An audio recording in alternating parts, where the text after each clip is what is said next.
Hey guys, this is Hot Noob here, and I've already got the sides built for the server rack. It's just a 36 by 36 square, and yeah, I added some little pieces in there for some extra support. Because of how inconsistent these angle iron pieces are with the holes, it's not going to look that pretty, but no one's going to see those pieces anyways, so it doesn't matter too much. But it is strong, and right now I'm in the middle of cutting the width pieces to about 19.5 inches, and I've gone with 19.5 inches just so I can adjust it later.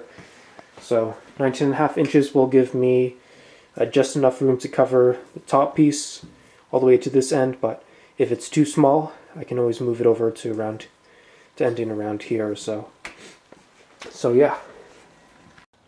Alright, so the most difficult part to making a server rack is getting the pieces of the right size.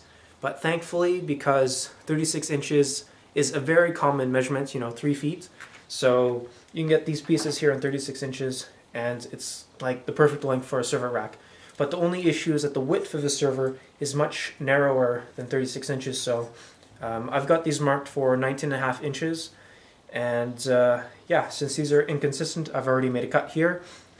Just to make the pieces a bit more consistent, so they should be exactly the same by the end of it. And yeah, it doesn't really matter what size you use for these, as long as they're roughly the same size as the server in terms of width, because of how these things are designed, even though they're sort of poorly made, but you get what you pay for. So here we have a special metal blade. It's like 10 bucks, so pretty cheap there. And it does the job. And make sure you guys got gloves and goggles, because these make a lot of sparks, and you definitely want this guard on.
And there we have it, we got yourself a piece. Next thing left is to just take a metal file and file off this crap so you don't hurt yourself when you're working with it.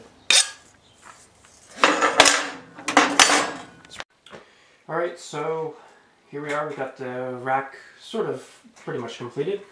The only thing that hasn't been added on yet is wheels. I'm going to be putting a piece of plywood there and some 1x2s or something like that to help with the weights on the wood, because the wood is going to be the weakest part, and then underneath is going to be the wood, the wheels.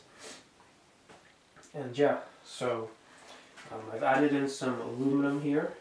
These are just for windows, sadly enough, and cut them up into 36-inch pieces, drilled some holes into them, and put some nuts and bolts on them. So let's start up the server.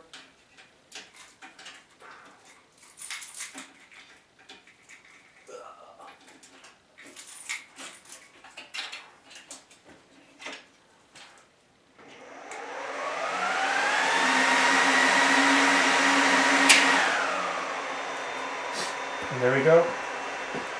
Do-it-yourself homemade server rack. That's not yet completed. You guys can come check out my blog at hotnoob.com, and I'll see you guys later.